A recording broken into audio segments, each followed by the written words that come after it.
podría recordarnos, don Francisco, porque lo sabemos, o debiéramos saberlo, pero podría recordarnos la diferencia fundamental que hay entre iglesia de este mundo que usted ha citado e iglesia de Cristo.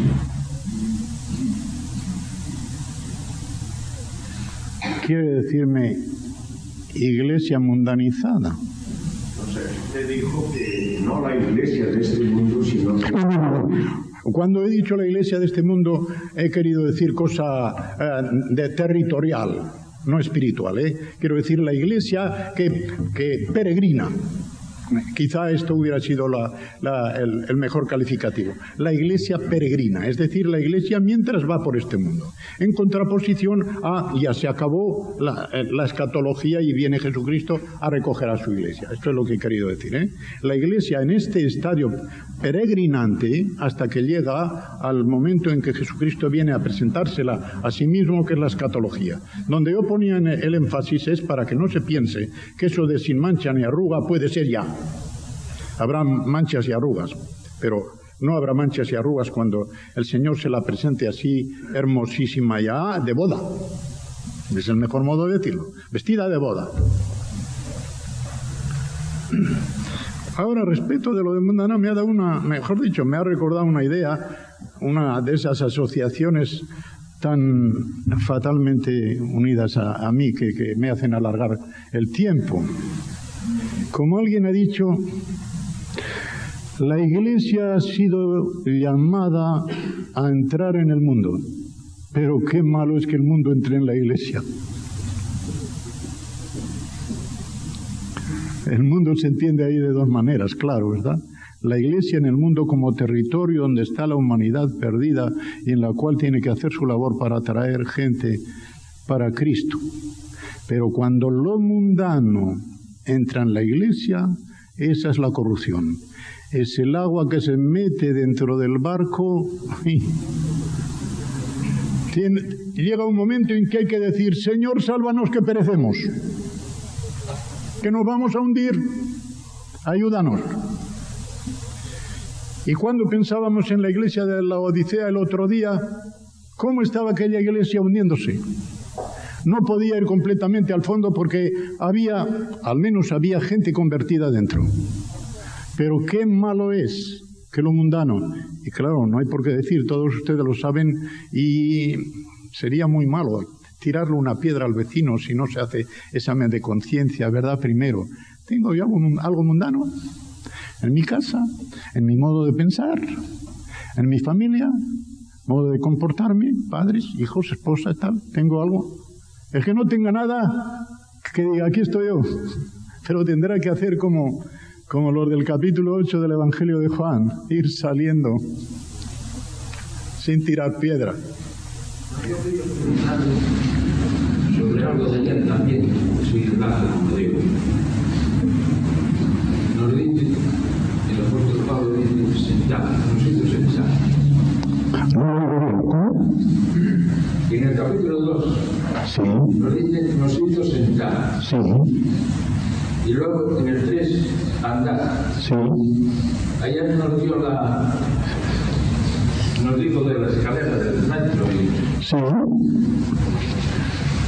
Digo yo, sí, andar sentado. Mire, para que vean qué coincidencia. Estos primeros esquemas que tengo fue lo primero que yo prediqué sobre Efesios. Mejor dicho, yo enseñé Efesios en Barcelona a aquellos grupos bíblicos que se estaban formando el año 1972. Se acabaron, me parece, el 74. Y después hice otros esquemas para predicarlos en Tenerife en mayo del año 1976. Y sobre esto, no hace mucho yo puse en la primera lección que les decía obra del Padre, obra del Hijo y obra del Espíritu Santo, puse sentados, andando y en pie firme. Tres cosas que parecen contradictorias y sin embargo son complementarias. Sentados en el sentido de que como Cristo, que es nuestra cabeza, está sentado a la diestra del Padre, nosotros posicionalmente y como miembros de esa cabeza, según la frase que yo decía, tenemos los pies en la tierra y la cabeza en el cielo, estamos sentados en ese sentido, que siempre son de alguna manera metafórica o mística, espiritual, como quiera llamarlo. Sentados porque es la metáfora del honor. Cuando se dice que Jesucristo está sentado a la diestra del Padre, quiere decirse que tiene todo el honor que le corresponde como Hijo de Dios y mediador.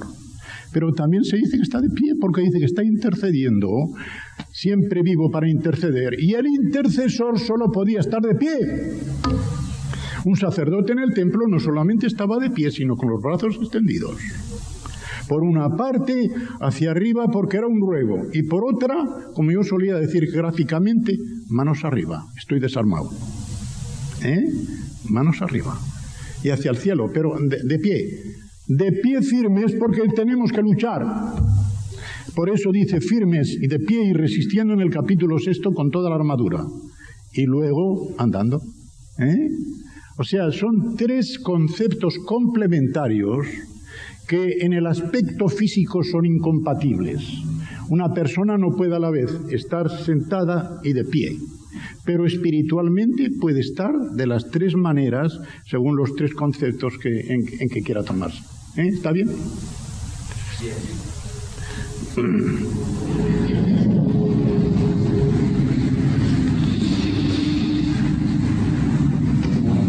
Iba a hacer preguntas sobre toda buena radio y todo un respeto que tiene el baño de las luces en el cual no hay sombra, hay un ángel libre o negación. Hay unos versos que dicen que Dios se arrepintió respecto a Nínive cuando proclamó contra Nínive, los de Nínive, no, aquella ciudad, dentro de 40 días sería destruida. Dios puede cambiar de actitud hacia el hombre de acuerdo a la actitud del hombre, es decir, de su inmutabilidad. Dios puede cambiar de actitud, o sea, dar un decreto de que Nínive va a ser destruida dentro de 40 días. Qué lástima que me meta usted en Jonás ahora, porque una de las ambiciones que tengo yo es predicar sobre Jonás, y eso es fabuloso. ¿Cuántas veces se dice que Jonás predicó la salvación de Nínive? ¡Qué mentira tan gorda! Jonás no predicó ninguna salvación. Jonás solo predicó destrucción, y esa fue precisamente su crisis espiritual, que predicó una cosa y le salió otra. 40 días y Nínive será destruida, y se le convierte en todos los de Nínive. Vamos, que si un evangelista se le convierte todo el auditorio, aquel día tiene champán en casa, hombre, para celebrarlo. Y al pobre Jonás, que se le convierte toda la ciudad y se pone tan triste. ¿Sabe por qué se puso tan triste? Porque según el Deuteronomio, un profeta en el cual no se cumplía lo profetizado era falso y había que apedrearlo. ¿Con qué cara volvía ese tío a su tierra que predicaste? La destrucción de Nínive. ¿Qué ocurrió? Que se salvaron todos. Piedra con él. Ha profetizado una cosa falsa. Nada menos que eso. Y esa es la explicación de todo el libro de Jonás. Aparte de su peculiar particularismo judío. ¿Qué es eso de que se salven los gentiles? Fíjense cómo le responden en el capítulo 11 de Hechos, cuando Pedro está contando entre judíos convertidos, cuidado, no conversos, y está contando todo lo que le había pasado en casa de Cornelio. ¿Y te atreviste a entrar en casa de un gentil? ¿Cómo no me iba a atrever si se atrevió a entrar un ángel? ¿Cómo no me iba a atrever?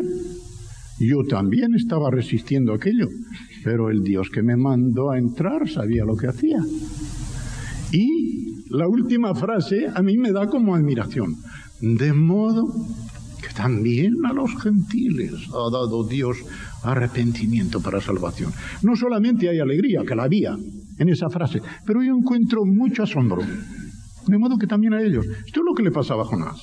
Para él era asombroso que pudieran convertirse aquella gente, pero sobre todo él salía falso profeta.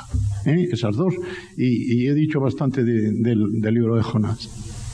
En el versículo 3, usted dijo que cuando se hablaba de guardar la unidad no se refería a producir unidad, que ya está producida, y además dijo que esa unidad no podía romperse. Y habló del ejemplo de la sal como algo que preserva desde adentro. ¿Podría llevarnos un poco más en el orden práctico a esa cuestión?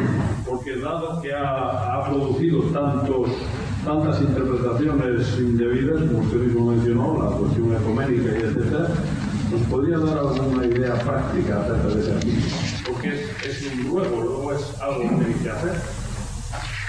Sí, para eso también voy a tener abierto Juan 17, porque tengo una opinión que no es solo mía, sino de alguien más, y contra casi todo el mundo, pero creo que es la correcta.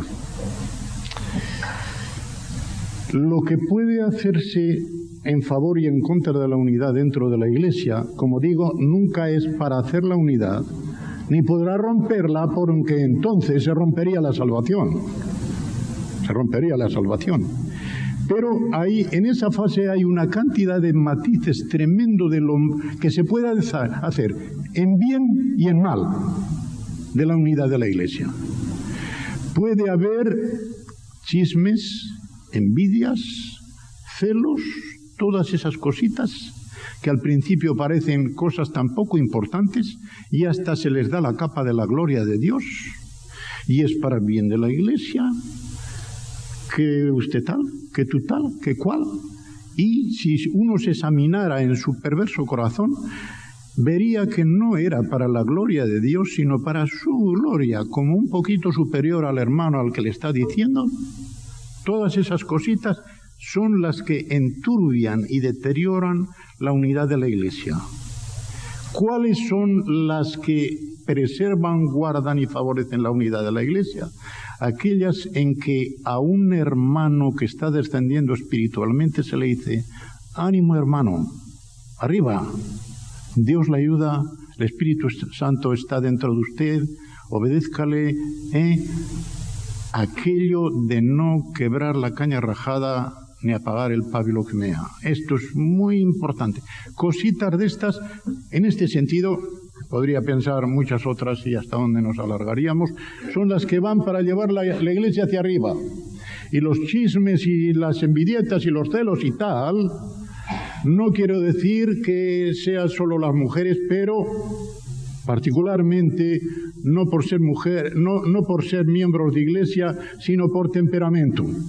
Por temperamento. Nosotros, ahí está mi esposa, y sabemos que en nuestra Iglesia la mayoría de las crisis que se producen en la congregación que tenemos son por celos de mujeres, más que por nada. Y si les parece que esto no es bíblico, lean aquello de yo les digo a Evodia y a Síndique y tal, y están nombrando a mujeres. Pero fíjense ahora en una cosa muy importante que también nos falla. A continuación de decirles a esas dos mujeres que dejen de querellarse, de disputar y que piensen lo mismo, le dice: y ahora tú, Clemente, ahora tú, le dice al pastor principal de la iglesia, que probablemente era Epafras, le dice: pero tú, compañero fiel, ayuda a ellas que también nos ayudaron a nosotros en la expansión del Evangelio. O sea que siempre las dos caras, nunca una negatividad. Las mujeres pueden tener ese defecto, pero tienen también una virtud que no tenemos los hombres, porque psíquicamente están mejor integradas que nosotros. Cuando una mujer dice que va y que se entrega, lo digo sin complejo de inferioridad ni sin querer acomplejar superiormente a las mujeres, van de veras. ¿No es verdad? Me refiero a los hombres, no a las mujeres, claro. Cuando dicen que van de veras. Y por eso él dice: ala, anímalas adelante, porque en el momento en que las animes a que suban espiritualmente, esas tonterías cesarán, porque son falta de espiritualidad, es carnalidad. Cuando se anima a que uno suba, automáticamente se le impide que baje. De modo que siempre esto, Por eso decimos, cuando alguien dice, es que yo no puedo saber la voluntad de Dios, pero la tienes en la Escritura, es que la estudias, es que la meditas, es que pones un texto con otro, es que... Hermanos, mientras uno no se apoya bien y se alimenta de la palabra de Dios, siempre tendrá problemas. Y dirá que no sabe la voluntad de Dios, pero lo que no sabe es la Escritura. No sabe la palabra de Dios. Y si tiene apetito por la palabra de Dios y se hace dócil, pero con sinceridad, sin querer engañarse a sí mismo, a la conducción del Espíritu Santo irá para arriba y conocerá la voluntad de Dios. Que no confunda su voluntad con la de Dios, nunca. Y que no piense que es su espíritu humano, el Espíritu de Dios que lo lleva cuando es su espíritu humano del viejo hombre. Que se examine a sí mismo bien en esa profundidad del corazón donde nos engaña el corazón. E irá bien. ¿Y esto qué ha de hacerlo cada uno? Los pastores han de hacerlo para todos. Cuidando naturalmente, como dice Pablo en Gálatas 6, 1 y 2, cuidando primero de ti mismo, por muchas razones, no sea que tú caigas en lo mismo o que tú te tengas por superior porque tú eres el que corriges y el otro es el corregido. Me parece que digo más de lo que debía decir, pero espero que está bien, ¿no? Don Francisco, se mencionó como una de las columnas fundamentales de la unidad el bautismo, que sin duda es bautismo del Espíritu.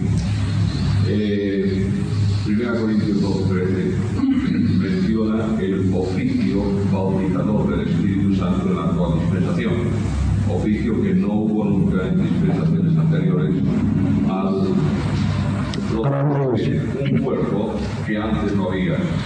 Hay dos aspectos, menciono esto debido a la teología del pacto especialmente. Menciono este asunto rogándole a usted que nos diga si hay un solo bautismo en el que Cristo bautiza con el Espíritu Santo únicamente, o existe en esta dispensación el oficio bautizador del Espíritu Santo como algo único en este tiempo y no anterior. Me alegro mucho que me digas esta pregunta porque respecto de esto mismo yo recibí, he de decirlo, una iluminación muy grande de un hermano guatemalteco que es el hermano Emilio Antonio Núñez, el doctor Emilio Antonio Núñez, seguramente bien conocido, que primeramente conocí en Barcelona, después en el Congreso Ibérico del año 74 y luego como coprofesor conmigo en el Seminario Teológico de Guatemala. Y él en una reunión de profesores dijo, y se estaba discutiendo allí sobre los ministerios del Espíritu Santo en el Antiguo Testamento y en este y él dijo tajantemente, porque es un teólogo de primerísima calidad, yo he aprendido mucho de él y querría seguir aprendiendo, dijo, hermanos, el Espíritu Santo ha tenido siempre los mismos ministerios, excepto uno, que es este, el de bautizar en Cristo a los creyentes en la presente dispensación como algo corporativo. De modo que el Espíritu Santo estaba actuando también en el Antiguo Testamento, pero actuaba en los individuos como individuos, no como corporación. No era el cuerpo de Cristo. Aunque Israel formaba un cuerpo, era una corporación socio-religiosa política, en la cual sí, claro, el Espíritu de Dios se movía también, pero en el sentido de santificar y regenerar, como lo hace en el cuerpo de Cristo, solo es privativo de esta dispensación de la Iglesia. Creo que esto es lo que quería saber. ¿Son dos bautismos distintos? Sí, son dos bautismos distintos por lo siguiente. El Espíritu Santo nos bautiza sumergiéndonos en Cristo para hacer de nosotros, de la Iglesia, un cuerpo. Y Cristo nos bautiza con su Espíritu para que ese cuerpo tenga poder. De modo que es un bautismo de gracia y el otro es un bautismo de poder. Creo que así es como mejor se entiende. Muy brevemente, no es que tenga mucha importancia. En el versículo 11 de Efesios 4, cuando habla de pastores y maestros, facetas diferentes o son dos dones distintos que pueden coincidir en una persona o que pueden trabajar juntos y colaborar? ¿Es un solo don o dos dones diferentes? Bueno, yo creía que había explicado bastante esto. El hecho de que, he dicho primero, que el hecho de que pastores y maestros estén unidos por un solo artículo, cuando todos los demás están divididos, separados por el artículo, da idea de que quizá quiere referirse a un solo ministerio. Pero he dicho que como parece haber dos matices distintos entre lo que es el pastorado como liderato dentro de una iglesia y lo que es el maestro como enseñador de la palabra de Dios, podemos decir que habrá en unos hermanos, ancianos o líderes de la iglesia, quienes tengan dotes primeramente temperamentales y luego animadas por el Espíritu de Dios para que sean más líderes que maestros. Para gobernar, diríamoslo, en sentido espiritual, y otros que tengan más capacidad para enseñar y que, como he dicho antes, y me incluyo a mí mismo, no lo tengan para mandar. Yo soy incapaz totalmente de persuadir a una persona a que haga algo, ni que sea incrédulo ni creyente, no puedo convencer a nadie personalmente. Gracias a Dios, y le doy muchas gracias, que lo puedo hacer cuando estoy en el púlpito. Cuando dice a los ancianos que deben ser aptos para enseñar, eso no incluye necesariamente el don del maestro. Para mí incluye necesariamente el don de enseñar. Lo que pasa es que no dice que sea al altísimo nivel que podría tener un gran maestro. En otras palabras, un anciano que no pueda enseñar la palabra de Dios no debe ser anciano de una iglesia, ni más ni menos. Y no teniendo a nadie delante a quien yo quiera referirme, en general, para que lo sepan, un anciano que no tenga el conocimiento debido de la palabra de Dios para poder enseñar, no debe serlo. Pero no quiere decir que todos los ancianos vayan a ser doctores en teología. Que la Iglesia aproveche para enseñar los más capacitados en el conocimiento de la palabra de Dios. Y para hacer las funciones que diríamos más de ordenación, de mando, de otros dones que se tienen y que son muy esenciales para la Iglesia, a esos otros hermanos que, aun no siendo tan capacitados intelectualmente, tienen una capacidad enorme para lo otro. Y téngase en cuenta que cuando uno piensa que sabe mucho, a veces tiene que humillarse, y qué bueno cuando uno ya se ha humillado de antemano y que le pueden decir algo. No recuerdo qué hermano fue, quizá fue uno que estoy viendo allí, no recuerdo si fue Constantino, pero alguien fue que estaba conmigo en la puerta allá, y estábamos hablando de los testigos de Jehová que dicen que no se puede dar la sangre, porque en la sangre está la vida y tal.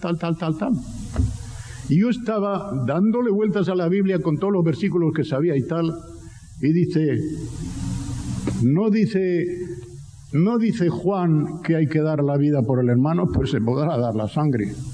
Digo, hermano, me has hundido. Estoy dándole vueltas yo a todos los argumentos y con una sola palabrita tú le has dado la respuesta. Ese don no lo tengo yo. Con toda la teología que sepa, no me saco las respuestas del sobaco, como digo yo, por ejemplo, de ese hermano de Barcelona, maravilloso, Sagau. Sagau, que lo conozco íntimamente mucho, es un carácter de una sangre tan viva.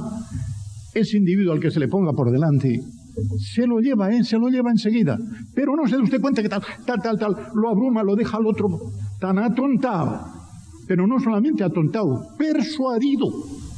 Yo no soy capaz de eso. Yo estoy 2 horas con el individuo y se marcha como entró, porque no tengo esa capacidad natural, que es un don de Dios también, pero es natural, de persuasión. Pero por eso en la Iglesia tiene que haber miembros distintos, y el apóstol Pablo dice, ¿qué pasaría en la Iglesia si todo fuera ojo? ¿Qué pasaría si todo fuera pie? Tiene que haber unos con unos dones y otros con otros para que sea cuerpo. De lo contrario no sería cuerpo. Nosotros hemos tenido la experiencia aquí en la iglesia de un hermano anciano que ya está con el Señor. Tenía conocimiento de la palabra de Dios, pero no era maestro en el sentido que nosotros pensábamos. Este hermano no era capaz de subir ahí al púlpito y hacer una exposición porque no era capaz de expresar lo que él sentía dentro. Pero cuando había algún problema, alguna necesidad de ir a una familia o de buscar la solución de algún problema, siempre se lo encomendábamos a él como primera entrada, porque era un hermano que tenía un don especial de contactar con los problemas de las personas y tenía una forma sencilla de llegar hasta la persona y de deshacer el embrollo que era fantástico, ¿no? O sea que es verdad, no es de todos el mismo don, aún siendo ancianos de la iglesia. Y los contactaría desde la palabra. Sí, claro. Luego conocía la palabra. Ya podía enseñar. Pero podía enseñar de otra manera que predicado un sermón aquí. De modo que cuando decimos conocer la palabra en un anciano, no quiere decir que sea un orador y que tenga que subir al púlpito.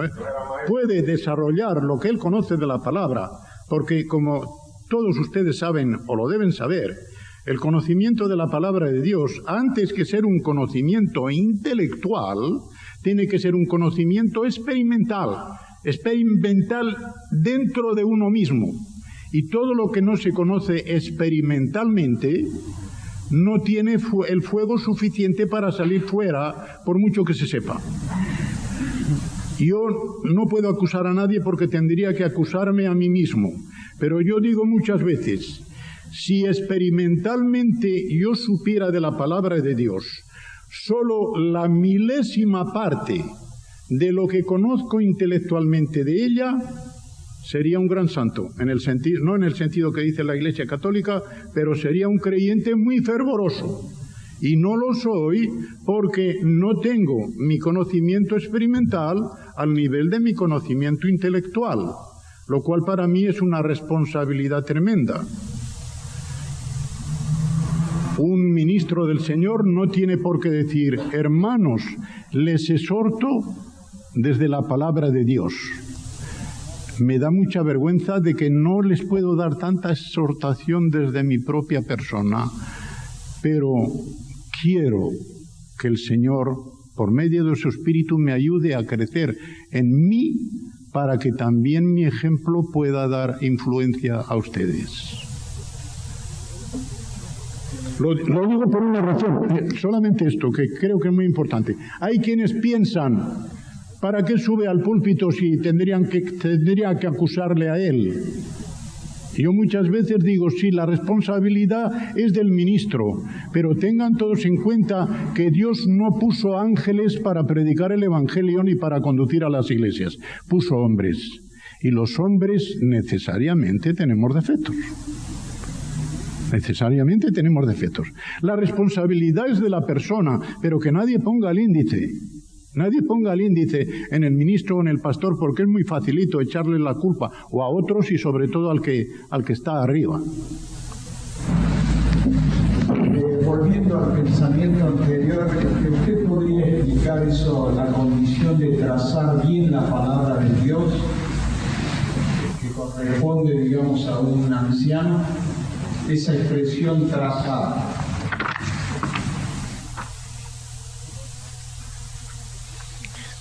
Respecto de esto hay una anécdota muy chocante. Cuando terminamos el curso en Barcelona con los chicos aquellos de los cursos bíblicos, al final nos regalaron a cada uno de los profesores una bandeja metal que tenía detrás un versículo.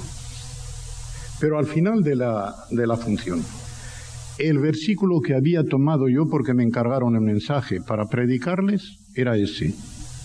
Y el que llevaba las bandejas estaba sonriendo y me dice, don Francisco, ¿usted ha predicado sobre esto? habían impreso en todas las bandejas el mismo versículo sobre el cual había estado predicando yo. Y era este. El verbo trazar allí, vamos a buscarlo primero en la Biblia española porque lo encuentro antes que en la griega.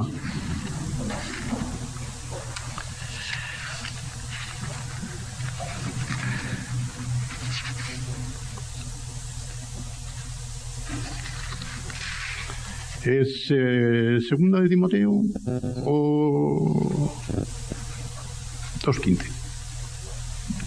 Segunda de Timoteo 2:15 dice: procura con diligencia presentarte a Dios aprobado como obrero que no tiene de qué avergonzarse. Aquí dice generalmente que usa bien la palabra de verdad, pero el griego es un poquito más exacto. Es muy interesante, sí, ciertamente la expresión está aquí.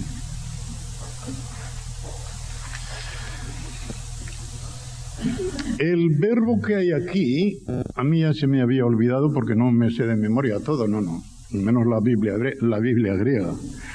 Orthotomunta significa cortar de una manera derecha.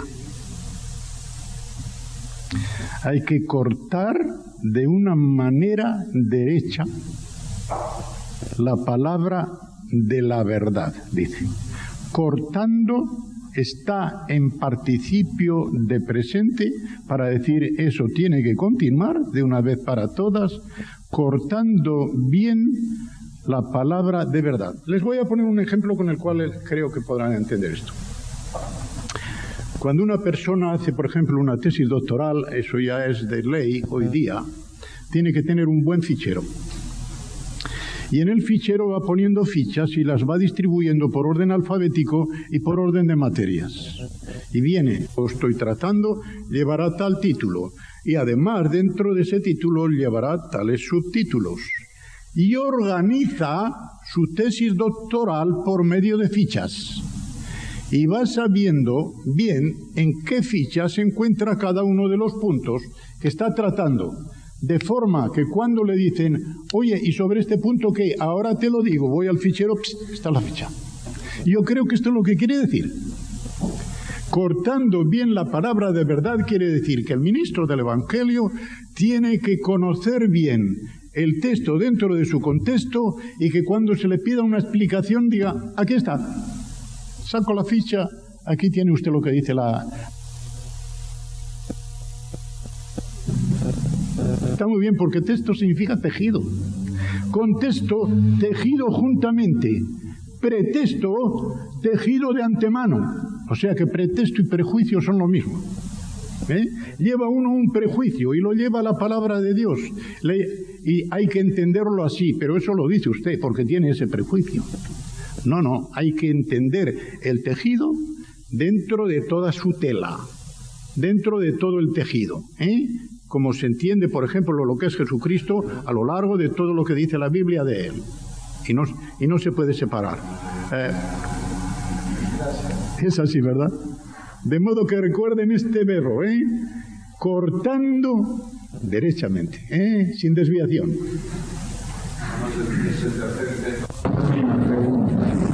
¿No me parece que las asambleas han disminuido la exposición de la plenitud del Espíritu Santo en aras de defender una doctrina errática como la del segundo bautismo del Espíritu Santo, no anunciando enfáticamente la plenitud del Espíritu por el camino que señala la Escritura? Yo le diré que las asambleas que conozco, y la que más conozco es esta, me parece que en eso se ha mantenido en el equilibrio debido. Yo no he conocido a ninguno aquí, que yo sepa, que se desviase, sabiéndolo yo, del camino recto hacia el pentecostalismo. No me entendí. O quizá no lo he entendido. Sino que no se anunciase con énfasis la plenitud del Espíritu por temor. Ya, ahora lo entiendo. Por temor precisamente a eso. Quizá tiene razón, sí, quizá tiene razón. Nos pasa como en otras cosas, tanto en lo que se habla de la Iglesia Católica, que porque lo dice la Iglesia Católica tiene que ser falso. Y muchas cosas que dice la Iglesia Católica también las decimos nosotros. Y claro, en la cuestión esta, se tiene miedo, claro, si uno habla de la llenura, es precisamente lo que ellos tanto enfatizan. Nosotros, cuidado con emplear esa palabra, no crea la gente que somos pentecostales y tal. Tiene usted mucha razón, que esto de la llenura hay que enfatizarlo por la sencilla razón de que si un creyente se contenta con decir yo ya tengo vida divina suficiente y me parece que cumplo y tal, pues no se preocupa de pensar que el Espíritu Santo tiene que llenarle, como digo yo, todos los recovecos de su ser. Recuerdo, y no nombro a nadie, aunque yo recuerdo muy bien todos los detalles, que predicando, me parece que era en Seijo, sí, tenía que ser en Seijo, un hermano que habló detrás de mí dijo: no estoy de acuerdo con el señor Salcueva, nombrándome a mí, cosa que yo nunca hago. Yo no creo que en el corazón del creyente haya muchas habitaciones, no hay más que una, y a Jesucristo se le recibe de una vez o no se le recibe nada. Es que yo, explicando precisamente este versículo, había dicho, o en el de contristar, que en sentido metafórico, el creyente, como toda persona, tiene muchos recovecos, tiene muchos rinconcitos en su corazón. Y decía, cuidado, porque un creyente puede decir, yo tengo a Jesucristo en el corazón, pero ¿dónde lo tienes? ¿En qué habitación? En la habitación del huésped, ¿verdad? Pero si sale de su habitación y entra en la cocina, se le dice, váyase a la habitación, que la cocina es para mujer. O si se mete en su oficina, le dirá, mire, este es mi despacho. En este sentido lo decía. Y yo decía lo siguiente: en el momento en que un creyente cree que tiene bastante porque ha metido a Jesucristo en un recoveco de su corazón, todas las demás habitaciones en las cuales no está entronizado el Señor Jesucristo, estará entronizado algún ídolo. Porque nuestras habitaciones están consagradas o al malo o a Cristo. Y si no están consagradas a Cristo, tened en cuenta que seguramente hay un ídolo allí. Será ídolo de carne, será ídolo de papel moneda, y será ídolo del negocio, lo que sea, pero allí hay un ídolo. Y mientras esos ídolos no salgan de ahí, la consagración del creyente no es verdadera. De modo que eso va la llenura. La llenura es que no quede ningún recoveco en tu ser que no esté consagrado al Señor. Es de tanta importancia que si no hay ídolos dentro, y si hay ídolo, hay anatema. Hay anatema. Hermano, ¿le parece bien? Y además, con esto que digo, para que cada uno de los creyentes se dé cuenta de la importancia que tiene la llenura. No es solamente el pensar en un vaso, no, es el pensar en toda clase de recovecos, como yo digo, de nuestro corazón, que parece que le damos algo al Señor y decimos, Señor, no seas tan exigente, que te he dado algo. Me estás pidiendo que sea espiritual en esto. Oye, pero no te metas en mi negocio, que eso me lo arreglo yo. Y tengo que decir, muy tristemente, que por lo menos al principio yo encontré hermanos que, diciéndolo o sin decirlo, en esta congregación y en otras tenían esta mentalidad. No me toque a mí lo del negocio porque eso es de mi cuenta. ¡Qué barbaridad, verdad, hermanos! ¡Qué barbaridad pensar que el Señor Jesucristo no tiene que ver nada con tu negocio, con tu tal! Tiene que ver con toda tu vida. Porque si le has entregado toda tu vida, en tu vida entran todas las áreas de tu vida. La del hogar, la del negocio, la de la calle, la de la oficina, la que estás en el trabajo, cuando conversas con los demás, con inconversos, con hermanos, todo eso es tu vida. Y si todo eso no está consagrado al Señor, estará consagrado al diablo. San Francisco, ¿no cree usted que Pablo abunda en este tema concreto cuando habla de los escondrijos de vergüenza? Escondrijos de vergüenza. Bueno, metafóricamente podría emplearse, aunque el sentido directo del original sin duda ninguna es que aun los mismos malvados, cuando quieren hacer cosas que ellos saben que son vergonzosas, aunque las hacen, se esconden. Se esconden. De modo que ahí está la cosa, que aun los mismos malvados saben que están obrando mal, y por eso son todavía más responsables, porque obran cosas vergonzosas y saben que son vergonzosas, y se esconden para hacerlas. No recuerdo ahora completamente el versículo que me está citando Pepe, pero creo que es así. Me parece que he dicho alguna vez en estos días que estas expresiones, que la mayoría de las veces son hebraísmos, escondrijos de vergüenza, puede significar dos cosas: escondrijos vergonzosos o escondrijos donde se esconden los que tienen vergüenza. De modo que solamente viendo todo el pasaje, que confieso que yo no me sé de memoria toda la Biblia, crean ustedes lo que crean, tendría que tener una concordancia para estar seguro, sobre todo ahora que estoy ya muy cansado. Quizá al principio de la reunión lo hubiera sabido. Si sabes cuál es el lugar, lo examinamos un poquito. Pero me parece que el sentido viene a ser eso. Y si no, lo miraré y vuelvo a decirlo cuando sea, aunque no sea más que con una nota preliminar. Sí. ¿Nos puede dar una definición, por favor, del cuerpo de Cristo, como dice aquí, capítulo 4 de Efesios, versículo 4, un cuerpo?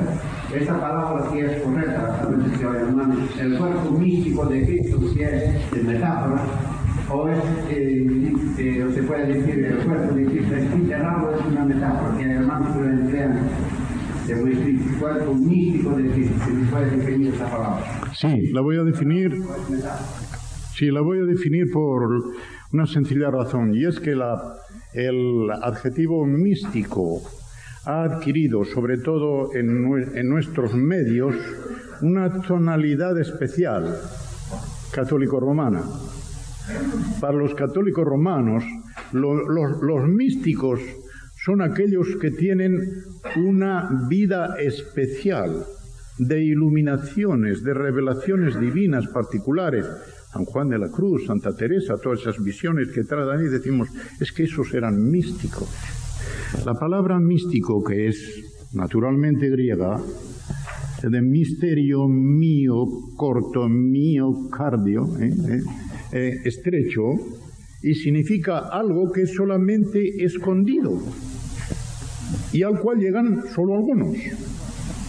La razón por la cual, especialmente ya desde la Iglesia de Roma, al cuerpo de Cristo, que es la Iglesia, se le ha llamado místico, era para que no se pensase que era un cuerpo físico material como el nuestro. Si decían que era cuerpo espiritual, parece que se le quitaba lo que hay en nosotros de carne, que también es cuerpo. Y también es cuerpo de Cristo, como es templo de Cristo. Pablo no dice que sois templo de Cristo en cuanto al Espíritu. No, vuestros cuerpos son templos del Espíritu, ¿verdad? Entonces, ¿qué había que formar para que no fueran ni lo uno ni lo otro? Es muy difícil encontrar una palabra, al menos en castellano, que defina sin peligro de equivocación ninguna qué adjetivo le ponemos a ese cuerpo de Cristo. La Biblia no le pone ninguno. De tal forma no le pone ninguno que después de hablar del cuerpo de Cristo, y hay que saber por el contexto si se trata del cuerpo físico de Él o del cuerpo que llaman místico que somos nosotros, llega un momento en el que sencillamente dice, así es Cristo. Y no se refiere a la persona de Cristo en singular, sino así es el Cristo total. De modo que en las publicaciones evangélicas quizá encontrarán un poco más esto, la distinción entre el Cristo como persona divino-humana y el Cristo como cabeza de la Iglesia, que en unión con la Iglesia se le llama el Cristo total. No porque la Iglesia dé a Cristo algo que le falta, sino como expliqué el primer día en la exposición de Efesios, porque en la Iglesia está la plenitud de todo lo que Cristo le da. De modo que quizá lo mejor sería, en vez de decir el cuerpo místico de Cristo, el Cristo total, el cual soy yo miembro y Él es la cabeza. Ya digo, la Iglesia la Biblia no pone ningún adjetivo. Sí. Cuando usted habló de ese aprovechar el tiempo, ese rescatar la oportunidad, ¿se estaba refiriendo solamente al hecho de rescatar a los perdidos o a todo lo que tiene relación con nuestra vida aquí? Es aprovechar las oportunidades. Sí, lo segundo. Lo único que tiene que ver con lo de aprovechar de los perdidos es la terminología, en la etimología del término griego. Porque agora en griego era la plaza. La plaza en general se entendía la plaza del mercado, pero también era la plaza donde se reunía la gente para tener tertulias. Por ejemplo, cuando Pablo en Hechos 17 va a Atenas, primero está en la plaza conversando con varios y dice agora. Antes de llegar se me ocurre en inglés, al collado de Ares, al collado de Marte. Ares en griego, Marte en latín, que era el dios de la guerra. Antes de llegar al collado de Ares, él estuvo en el agora. Pues bien, era la plaza. Y de ahí toma él, metafóricamente, como diciendo, esta nuestra vida es como una plaza de mercado, de la cual se sacan unas cosas y otras. Pues bien, de esa plaza de mercado lo que vais a sacar son el aprovechamiento de las oportunidades. Pero como tú dices, no es solamente rescatar a los que son esclavos del diablo para que sean siervos del Señor, no, sino aprovechar todas las oportunidades que en todo tiempo y lugar se nos ofrezcan en nuestra vida. Oportunidades de hacer el bien, que como sabes, la oportunidad, esto les puede iluminar, aunque sea de la mitología griega. Ya saben que hay un proverbio en español que dice a la ocasión la pintan calva. Ya saben de dónde viene eso. A la ocasión la pintan calva. La mitología griega y después romana pintaba las ocasiones con la figura de una mujer muy hermosa, con un cabello muy largo, pero que llevaba el cabello sobre la cara y así dejaba desnudo el cuello. A la ocasión la pintan calva, porque lleva el cabello por delante. Qué metáfora tan estupenda para decir que cuando viene una oportunidad, tú no la conoces hasta que no llega. Lleva el rostro tapado. Cuando llega, en el momento en que llega, la tienes que agarrar del pelo. Porque en cuanto se te pase calva, ya no tienes de dónde agarrarla. Este es el origen de la ocasión, la pintan calva. Y esto tiene una importancia grandísima. Recordaréis, hay unos versitos que se ponen muchas veces en las casas donde dice, solamente una vez pasaré por aquí, tal. Si no aprovecho ahora la ocasión que se me presenta, ya nunca la tendré. Qué solemne es esto, ¿verdad, hermanos? Cuando tú dices, bueno, esta ocasión ya ha pasado, aprovecharé otra. Pero esa que has desaprovechado no volverá en toda la eternidad. No volverá en toda la eternidad. Aprovecharás otra, pero esa la has desaprovechado. Pablo viene a decir también esto. Aprovechad bien todas las oportunidades, las que desaprovechéis no volverán. Es la ocasión que pintan calma. ¿Está bien? ¿Puede explicar algo principio de que va a llegar el versículo 12 y en el contexto de toda la armadura de Dios y la lucha de los poderes? En el versículo 6, en el capítulo 6.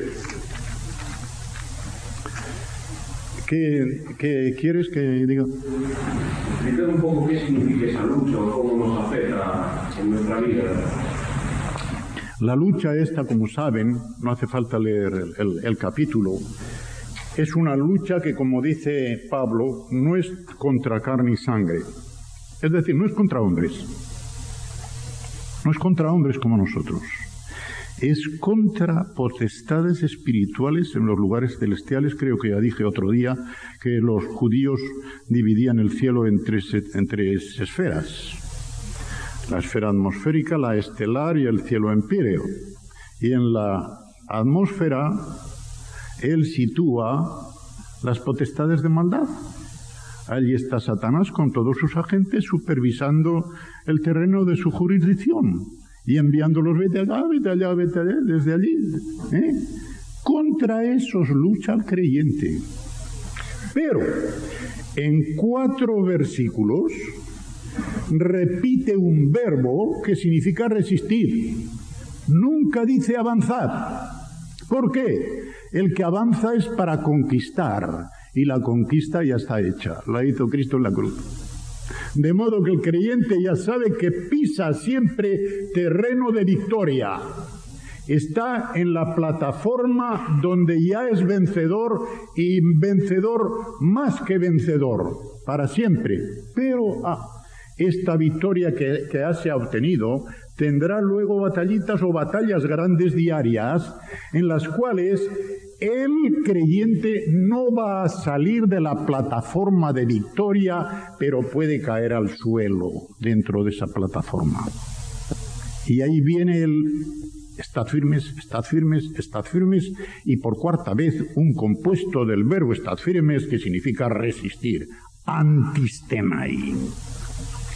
Stenai, antistenai, que es estar firmes contra, eso es resistir. De modo que lo que hay que hacer, sabedores de que el demonio no nos puede ganar la guerra, procurar que no nos gane ninguna batalla. Porque verdaderamente podremos entrar al cielo victoriosos. Pero ¿con qué cara nos presentaremos al Señor si nos puede decir: si es cierto, eres creyente verdadero, aunque habría que decir muchas cosas de ti, y por lo tanto entra por la puerta pequeña? Por eso dice Pedro en la 2 de Pedro, en el 1 capítulo, sí, establece puerta pequeña y puerta grande. Un hermano allí en Santiago de Compostela me dice: ay, mire, ha venido un predicador de Madrid, ¿y sabe lo que nos ha dicho? Que no todos entraremos de la misma forma en el cielo, no. Y digo, y tenía mucha razón, ese predicador de Madrid tenía mucha razón, porque él esperaba que le dijera se equivocó, ¿verdad? Tenía mucha razón. Vete a la 2 de Pedro y verás como hay muchas puertas, de la misma manera que hay muchas recompensas, hay puerta grande y puerta pequeña para entrar al cielo. Mirad cómo termina el capítulo 2 de la epístola 1 de Juan, muy importante: para que no os retiréis de su presencia avergonzados. ¿Quiénes? Los inconversos, no los creyentes. Los creyentes que no se han dejado llevar del Espíritu Santo y no han producido las obras que convenían a su fe, al llegar a la presencia de Cristo, sí les dará un abrazo, pero después de darles un rapapolvo y decir: ¿qué te parece? ¿Qué has hecho de tu vida? Aquí te tengo porque eres un creyente y eres salvo, pero ¿qué has hecho de tu vida?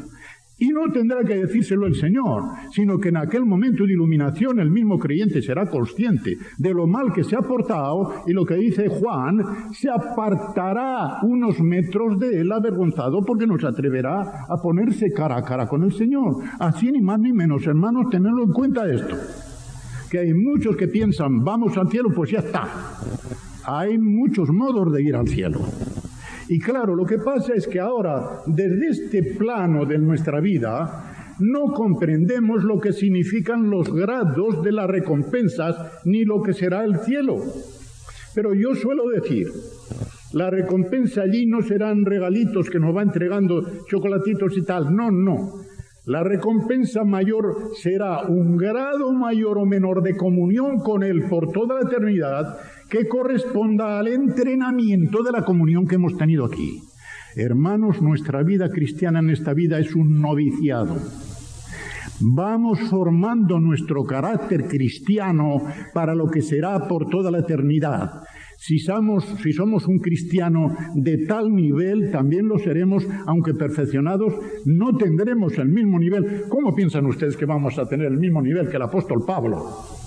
El apóstol Pablo tiene que brillar con una luz muchísimo más esplendorosa de lo que puedo brillar yo en el cielo. De modo que hay esos grados. Nosotros no les damos importancia, porque no hemos penetrado ni podemos penetrar en esta vida hasta que no lleguemos allí, en las diferencias no ya graduales, sino grandísimas de recompensa y de servicio al Señor en la gloria. Pero cuando estemos allí, no cabe allí tristeza, es cierto, pero diremos, viendo a otros que resplandecen más que nosotros, según 1 Corintios 15, el apóstol Pablo pone la resurrección de los muertos comparándola con el brillo de las estrellas. Hay estrellas de primera magnitud, estrellas de segunda, tercera, y no es lo mismo la claridad del sol que la de la luna, etc. Hermanos, el brillo de los glorificados en el cielo será distinto. Y no es que tengamos envidia porque allí no cabe, es todo amor. Y cuando yo amo al hermano y lo veo que es más alto que yo, me alegro y me gozo con él porque Dios le ha dado un grado y un talento mayor que el mío. Así tenemos que ser y así lo seremos en el cielo. No nos dará envidia el ver a otros más altos que nosotros, porque sabemos que el Señor les ha dado ese don y que si yo estoy allí no es por ningún mérito mío, sino por la gracia de Dios. Pero diremos, también yo podía haber estado un poco más alto y tener una comunión mayor todavía con el Señor, pero no me porté como un creyente verdaderamente espiritual. Quiero que esto lo tengan bien claro, porque hay quien no ve ningún grado ahí, ¿no? Y cree que todas las puertas son iguales. No. Para que tengáis una entrada amplia, dice Pedro. Todas esas cosas para que no estéis sin fruto, sino que tengáis una entrada amplia. Entrad, que se abran los portones más grandes del cielo cuando entremos allí y que el Señor además pueda decir, y lo dirá, qué gloria más grande para un predicador del Evangelio, para un ministro de Dios, que decirle, mira, cuando dice el apóstol Pablo, vosotros sois mi corona. ¿Por qué? Cuando el apóstol Pablo entró en el cielo, pero sobre todo refiriéndose al final, cuando ya persona entera, y le diga el Señor, mira, y este, y cuántos millares convertidos por el apóstol Pablo, esos son su corona. Y hermanos míos, cada uno de nosotros, en la medida en que nos esforzamos por ser instrumentos de Dios para la salvación de las almas, el Señor nos los presentará allí y dirá, mira, este, que tú ni lo sabías que se había convertido. Tú echaste la semilla y ni sabías que con esa semilla el poder del Espíritu le había salvado. Ahí los tienes, qué corona. Qué gozo tiene que ser, ¿verdad? Cuando decías, Padre mío, si yo no sabía esto, ¿puede haber gloria mayor? Hay un himno, lo recuerdo solamente en inglés, es escrito de una señora, ¿verdad?, que tienen más sentimentalismo que nosotros, y dice, es cosa preciosa, cuando yo entre en el cielo y el Señor me dé la corona, no miraré al regalo, sino aquellas manos traspasadas. ¡Qué bonito! ¿Qué otra gloria puede darme el Señor sino verle a Él, mi Salvador? Que me dé lo que quiera. Con Él lo tengo todo. ¿Me paso del tiempo?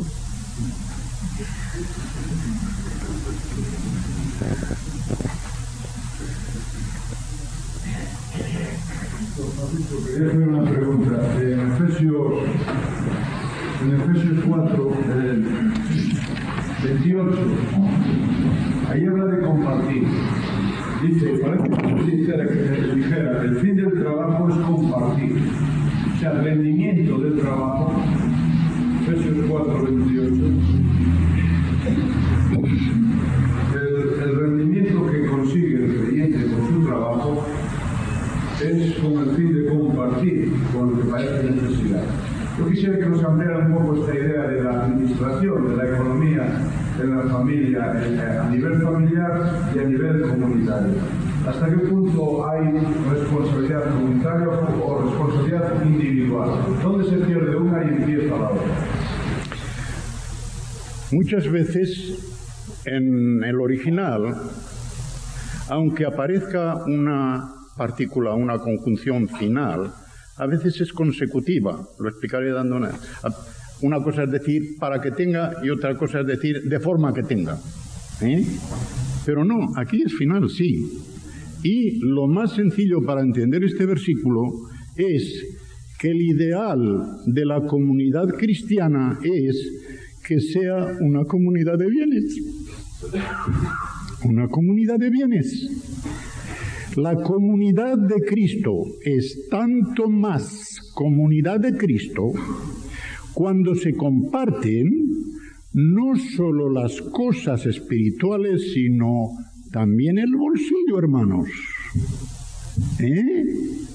De modo que, en la misma forma que el ideal de la iglesia primitiva, como aparece en los capítulos 2 y 4, y vean el 5 lo que pasó por aquellos que no querían compartir y se quedaban con la mitad del precio del campo, engañando queriendo engañar, quiero decir, al propio Espíritu Santo y pensando que también engañarían a los apóstoles. El ideal del cristianismo es que sea una comunión total de los cristianos, de forma que en la medida en que uno tiene, pueda y deba socorrer al que no tiene, al que tiene en lo espiritual, como nos ordena el Señor al predicar, de la misma manera que nos ordena comunicar las cosas espirituales, que se comuniquen también las cosas materiales.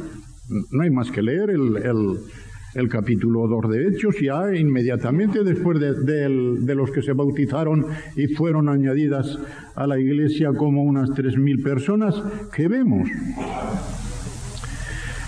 Perseveraban en la doctrina. Si no hay ortodoxia, no hay cristianismo. En la comunión unos con otros. No en la mesa del Señor, no.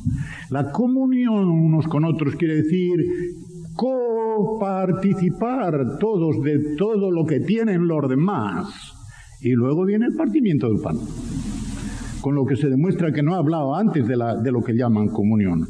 En el partimiento del pan y en las oraciones. Sobrevino temor a toda persona, maravillas, etcétera. Todos los que habían creído estaban juntos y tenían en común todas las cosas. Es lo que se ha llamado muchas veces el comunismo cristiano, que falló. Y falló pronto. ¿Por qué? Eran idealistas, aunque hay que ser idealista, porque si no, el que no apunta muy alto no quedará a nivel. En la espiritualidad hay que apuntar muy alto para que aun aquello que no puedes alcanzar, por lo menos que alcances todo lo posible. Y esta es la pauta que se nos da aquí. Falló, ¿por qué? Porque el cristiano sigue llevando el pecado dentro de sí. Y sigue siendo un egoísta que con el poder del Espíritu tiene que ir venciéndolo poco a poco, pero que sale y que vuelve a salir. Y por eso nos encontramos con el egoísmo dentro de las congregaciones, y a eso es a lo que hay que ir a acabar con él, en la medida en que podemos. A reducir a la impotencia ese poder del yo, para mí. Y que este hermano mío me exige bastante. Oye, primero tengo que mirar por mí. El proverbio ese que hay, que es nefasto, la caridad empieza por uno mismo. La caridad empieza por casa. Bueno, sí, con tal de que siga por la casa del otro también.